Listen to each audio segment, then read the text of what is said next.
Well, hello, ladies and gentlemen. This is Zach Bonzik here, real estate professional in Charlotte, North Carolina. The reason I wanted to record this video today, it's actually May 13th, Friday, May 13th, in fact.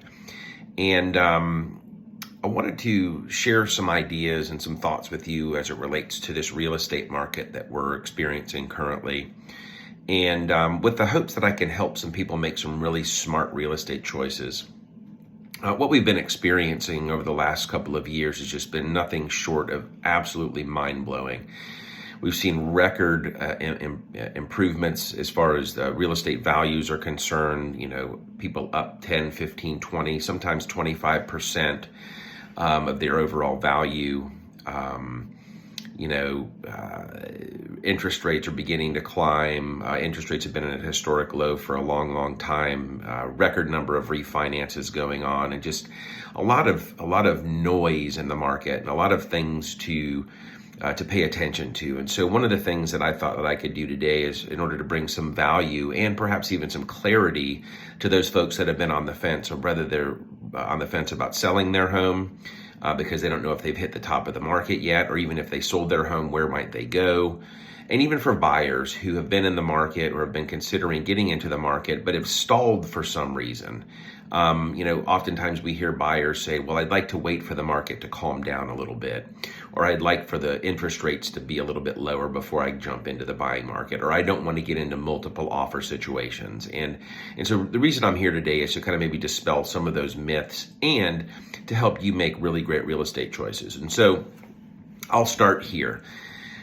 I'm going to invite you to, for just a minute, if you are a buyer or a seller, to park your emotions and let's talk about some logical thinking, because I know that you know intuitively and probably through experience that when decisions are made with a lot of emotion behind them, oftentimes they don't end up with the results that we seek. We see it oftentimes with emotional purchases or impulse buys, and it's usually because emotion has compelled us to do something or to not do something based upon the emotional feelings that we're having.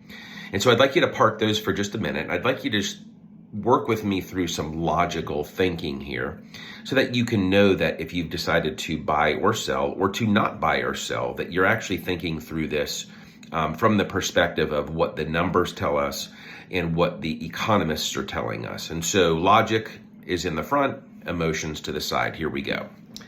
So the first thing we hear a lot of times with the buyers are, I don't want to buy right now because I'm tired of being in multiple offer situations, or I don't want to overpay for a home. And so the good news here is this. Statistically speaking, yes, home values have gone up really, really historically. We've never seen anything like this. We've never seen value jumps like we have recently. However, what we are also seeing, because of interest rates going up, a bit of cooling down in home value increases. And so last year, again, in our market here in the greater Charlotte market, we were up somewhere between around 17, 18, 19%. And of course, in certain areas, it was more than that. And so I say all that to say this. When we're thinking about purchasing a home, we look at the numbers and we look at what the statistics tell us, and we look at what the economists are suggesting. And that is, while the market situation is cooling a bit, meaning that home values are projected to increase, yet they won't increase as much as they did, say, last year or in the year before, we're still poised for market increases as far as home values are concerned. And so if somebody that says, I'd like to wait for the market to correct, there's no one suggesting that that's going to happen. And when we say correction, oftentimes people think home prices going down. There are no economists, no experts, no think tanks, no one that is predicting a market crash or the market going down as far as home values are concerned. So the thinking here is that maybe we won't have a 15 or 20% increase in home values this year, but maybe it'll be somewhere between, 5 and 10% increase, yet the increase is still going to be available. And so what I mean by that is, if you were to say buy a home for $400,000 today, in say 6 months' time, if the home values are going to increase by 10%, by the time we arrive at the 6-month mark, the home could then be valued at about $440,000. And so the question is this: Do you want to wait, knowing that the home values will be increasing? And again, we don't know how much precisely. However, let's just use the 10%. If it was 400,000 today, and in 6 months' time it's 440,000, would you rather own the home at 400,000 or at 440,000? That is a question. That is logic. That is not emotion. The second question is, if we delay our decision and arrive at that point where the same home that we could have bought today for 400,000 is now 440,000, could we afford it? And the answer, of course, is maybe or probably not. And so the second question is if we're stalled or we're wondering, should we buy right now, and using, say, interest rates as our decision or deciding factor. Right now, interest rates are somewhere in the mid 5% range, and they fluctuate a little bit here and there, but generally speaking, they're going to be somewhere between 5 and 6% for the foreseeable future. And so when we think about interest rates or using interest rates as a reason to or to not purchase a home, the question still remains. If you were to purchase today with a home value of 400,000 and knowing that the upside growth is going to be there, whether it's 10% or whether it's 5%, and we know that we're going to finance at an interest rate of, say, 5 to 6% now, what's to say that in a year or a year and a half's time, when the economy begins to balance out again and when inflation is under control, that the interest rates will go down? And so the chances of that happening are actually fairly good, as we know that in recessionary cycles, oftentimes interest rates will go down as the alternative to using interest rates from a prime rate perspective as trying to control inflation or to stop it.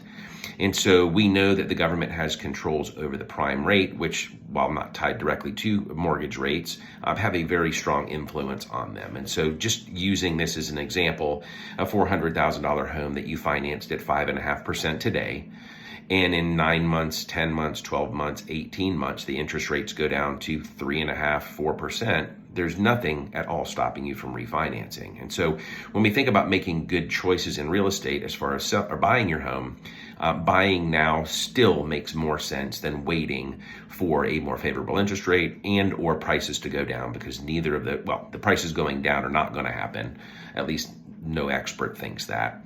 And then, of course, interest rates might go down, but still the value of the home is going to be, again, outside of what you could pay for it today. So using emotion on the side, using logic as our guiding light, buying a home today still is the right thing to do. And so those that are thinking about selling their home and they think, well, have we hit the top of the market, or should we wait a little bit longer? Well, just understand that the amount of buyers in the market right now, because of the factors that we've just discussed, are going to be less. We're already seeing a bit of a cooling effect in our market. We're starting to see less offers on homes, whereas a normal offer in, say, that $400,000 price range may fetch 20, 25, 30 offers. Those are coming down a bit. Now, while there are still multiple offers, there are less people competing for the same homes. And so as a seller, you might ask, okay, well, if I sold my home, can I still go or move up? Oftentimes folks will sell their home in order to kind of move up a scale. Say they want to have a $400,000 home now and they'd like to move into a $800,000 home or even a $600,000 home. Can I still do that with interest rates that are going up? And the question is, obviously, you need to investigate what those interest rates are looking like and what the monthly payment's going to be. But using the same principle of value growth, let's pretend today that your home was worth $400,000, and in 6 months' time, it would be worth $440,000 based upon a 10% value growth. Well, if you stayed put, you might have that $400,000 home worth $440,000, or a net value increase of $40,000. However, if you moved into the $60,000 home, or even the $600,000 home or the $800,000 home, you could apply that same value growth, generally speaking. And so the question becomes, would you rather have a $40,000 value growth or a $60,000 or $80,000 value growth?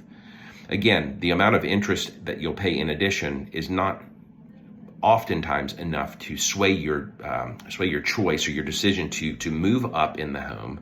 However, you could still enjoy that value growth, that appreciation in the more expensive home. And again, always keeping in mind that you can refinance as soon as the rates come back down. And so if the market of today has you a bit paralyzed around whether I'm going to sell or whether you're going to buy, just use some logic and understand exactly where the market's going. We are in no way in the same position or the same market conditions as was the crash back in the 2008, 2009 timeframe. There are so many different things driving the economics behind this, one of which is not flimsy lending practices. And so for all of you that have decided to maybe hang on a little bit and wait for something else to happen, just know that home prices continue to increase. Interest rates will probably be a bit higher than we've enjoyed for the last several years for the foreseeable future. And no one knows exactly how long that's going to be. Suppose it's 9 months or suppose it's 18 months. The point here is that it's likely temporary, and you can still make really, really good real estate choices by either buying your home now and refinancing later, or continuing on your path of moving up a home or a home level or a upgrade, if you will, if you're selling your home and wanting to move up, and being able to enjoy that market appreciation, and again, being able to, in both cases, refinance at a later time. And so if you've got any questions around what the market's doing, we can actually get very hyper specific to your neighborhood or to your community or to the town or zip code that you live in. I'd be happy to talk to you about it. This is something that as a real estate professional, it's my job to bring you the real information, the economic data, so that you can make really, really great real estate choices. And everyone's circumstances are different. And so I'd be happy to sit with you and talk through your individual circumstances so that I could perhaps help you make really, really great real estate choices. Again, this is Zach Bonzik with Keller Williams Lake Norman, and I hope to talk to you soon. Have a wonderful day.